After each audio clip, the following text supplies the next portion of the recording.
Hey, what's up, good people? Another episode of the All Go Podcast. Since you are here right now, click on like, click on subscribe, drop a comment, whatever. I appreciate it. Thanks so much. As a coach, sometimes you have to protect your players from themselves. A long time ago, when I used to play sports, there wasn't as big of a focus on the medical side of it. So, when guys would get dinged up, like, it was kind of up to the head coach if you're going to play or not. And as a coach, you had to, protect guys. You could tell if a guy's not fit and ready to play. Obviously talking more, like an ankle injury, knee, etc., not as much head injury. But guys, the competitive nature in them, it's always going to be, yes, I'm going to play. I'm going to be out there. I'm going to do it. But as a coach, you have to have the foresight to be able to protect them from themselves. And the example, or as far as the what I want to relate it to, is Doc Rivers and Ben Simmons. Doc was questioned. Ben Simmons basically, towards the crunch time in the Sixers game, was shot something like 4 of 8 free throws. The Washington just kept fouling him because he kept going 1 for 2 every trip. Sixers end up losing the game. I have no concerns that they're going to win the series, but nonetheless, you lost that game. With Joel Embiid getting injured, it would have been a great opportunity for you to close out that series and be able to give Embiid some extra rest to heal from his sore knee that he has going on. I think he's just overweight, and I do think he's hurt, but I think part of it is because he's overweight, but that's another video for another time. After the game, some of the reporters asked Doc Rivers, did you ever think about sitting Ben Simmons? Did you ever think about benching him? And he's like, absolutely not. Never came across my mind. If you guys think I should bench him, then please let me know, and I'll know for sure that you don't know basketball. Now, I think Doc was taking it out of context a bit, because I think they were talking about, and I could be wrong, but I think they were talking about the times that they were hacking him. Like, did you think about taking him out? Because at that point, like, to me, when I was actively watching it, and I actually tweeted it, and you can go, to my Twitter at All Go Podcast. I tweeted, like, get Ben Simmons out of the game, because there was no confidence in his demeanor as far as making those free throws. Part of it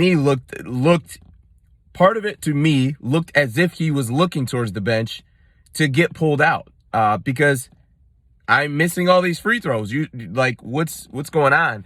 And I get it, because for Doc, that's a very difficult spot, right? You don't want to pull out your, superstar, basketball player and kind of embarrass him a little bit.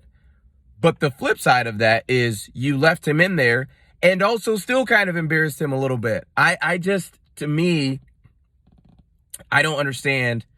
It's a strategy game. Like, the end goal is to win the basketball game. That's what you're trying to do. Win the game. Yes, I care about feelings to a point, but bro, it's winning time. The feeling stuff and all that was the regular season. That's over now. The only thing that matters is winning 4 out of 7. That's it. That's the only thing that matters. And if us going 4-0, winning this game and moving on, right? Because all of the benefits that I just listed of Joel Embiid getting more rest and you're advancing, whatever. Like, only good things are going to come out of this, us winning the game.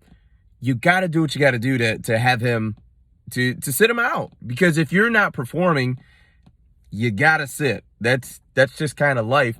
And I was listening to First Things First, and Nick Wright had mentioned in, 2015, 2016, before Golden State got KD, they would, do an offense-defense with Steph Curry.